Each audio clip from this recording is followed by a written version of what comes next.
Nyadran itu tradisi yang ada di setiap masyarakat Jawa. Itu dari kata dasar sadra itu ya. Sadra itu artinya keyakinan, tapi biasanya berlangsung pada bulan sebelum puasa. Masyarakat Islam yang berakulturasi dengan Hindu ketika awal-awal dulu melakukan resik kubur gitu ya.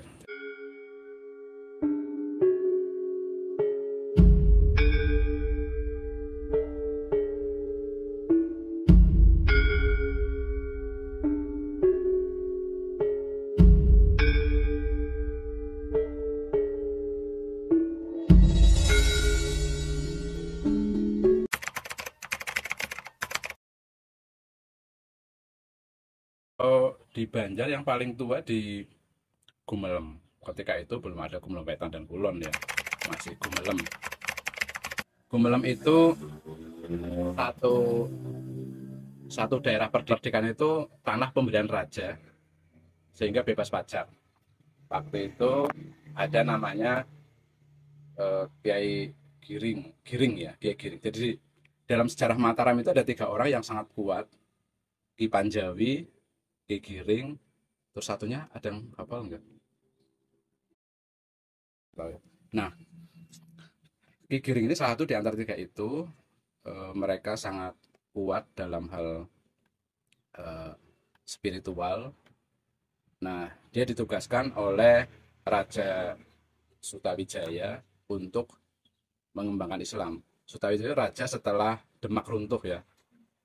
Demak runtuh menjadi Pajang, tapi tetap nuansanya Islam. Itu mengajarkan harus menyebarkan Islam ke seluruh daerah-daerah yang ada di Jawa, Bali, Lombok gitu ya. Sehingga dia tetap ini dalam kerangka untuk mengembangkan Islam. Tapi kan sesuai dengan akulturasi budaya antara Islam dan budaya tidak bisa terpisahkan. Sehingga pengembangan acara-acara ini tetap menggunakan pendekatan budaya. Sehingga di Nyadran ini juga seperti itu. Ini kan ada kandungan-kandungan kalau di Islam namanya birrul walidain gitu ya. Ada yang hafal ya. Menghormati orang tua, takzim gitu ya. Hormat kan tidak hanya skalanya masih hidup, setelah meninggal juga harus mendoakan. Sehingga tradisi ini dilakukan di bulan Sadran sebelum puasa oleh keluarga masing-masing.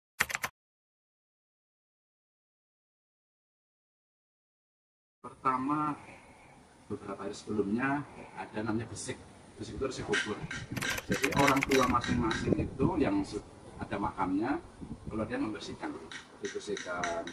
Ada yang dipasang cukup kayak gini, rusak diperbaiki, tapi bersih gitu. Jadi kuburan itu nggak horor. Ini makna ini adalah bersih itu yang membersihkan mungkin hutang-hutang orang tua, cita-cita moral orang tua yang belum terlaksana oleh anak-anaknya juga dipenuhi. Kemudian kekurangannya, kesalahan-kesalahannya dimintakan maaf semua. Ada yang bersih gitu ya, bersih kubur. Kemudian hari berikutnya nanti ada arak-arakan gitu ya. Arak-arakan itu kalau di Gumelem itu sudah sophisticated ya, udah canggih karena ada unsur pariwisata. Nanti warga masyarakat saat pengunjung, turis, jurnalis itu berkumpul dari balai desa menuju ke makam Giwilangan. Nah, warga ini membawa makanan dengan ada tenong, ada pakai tenggo, ada pakai apa dengan bentuk yang rupa-rupa. Nah, kemudian setelah sampai di sana nanti ada ujuk itu semacam ucap kabul dari pemangku adat untuk saling memaafkan, ada semacam nasihat, dan terakhir doa.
Ada nasi yang dibentuk seperti tumpeng gitu ya, tumpeng, terus ada lauknya, ada sayurnya, dan ada beberapa makanan-makanan simbolik yang kalau di orang-orang kepercayaan itu ya maknanya besar.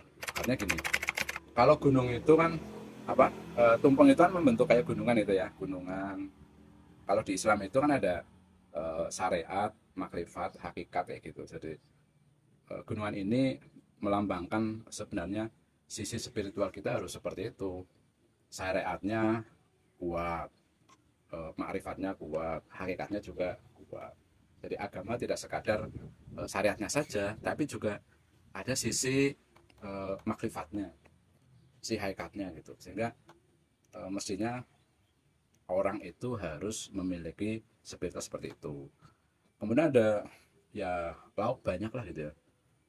Ada ayam, ada kalau wilayahnya mungkin perikanan ya ikan kayak gitu. Tapi intinya di situ ada ini, ada ingkung gitu lah. Ingkung itu semacam ayam tapi yang terikat itu.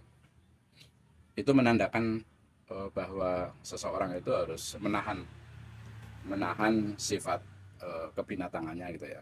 Ada yang seperti itu. Sahwat gitu. Supaya tidak banyak maksiat kayak kita ya. Kalau orang Jawa gitu. Nah, kemudian sayur-sayur ya tergantung apa tumbuhan-tumbuhan lokal yang ada di situ. Tapi yang paling banyak dan selalu ada masih ada eh, kates itu ya. Kates itu pepaya, gandul itu ya, godong gandul itu. Artinya kalau orang Jawa berarti ya supaya kita kemandul gitu ya, supaya teringat betul, tidak terlepas, tidak tercerai berai. Artinya kita terlalu ingat dengan orang tua, dengan saudara, dengan kerabat, dengan masyarakat lainnya itu. Karena memang semangat dari nyadar ini ya kegotong royongan, mengembalikan suasana harmoni di masyarakat itu.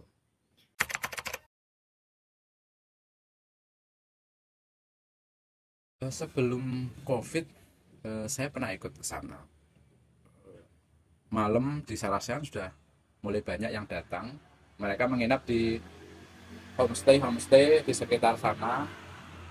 Kalau yang ikut dari sejak malam, tapi yang datang mulai pagi juga, backpacker juga banyak, YouTuber gitu. Artinya pegiat sosial media, terutama yang teman-teman muda, kami melihat cukup cukup banyak. Dan ini masuk dalam agenda agenda wisata daerah, sehingga ketika apa orang wisatawan ini ya melihat agenda wisata di banyak negara, pasti sudah tahu gitu. pertama mendialogkan bahwa ini bukan persoalan syirik ya.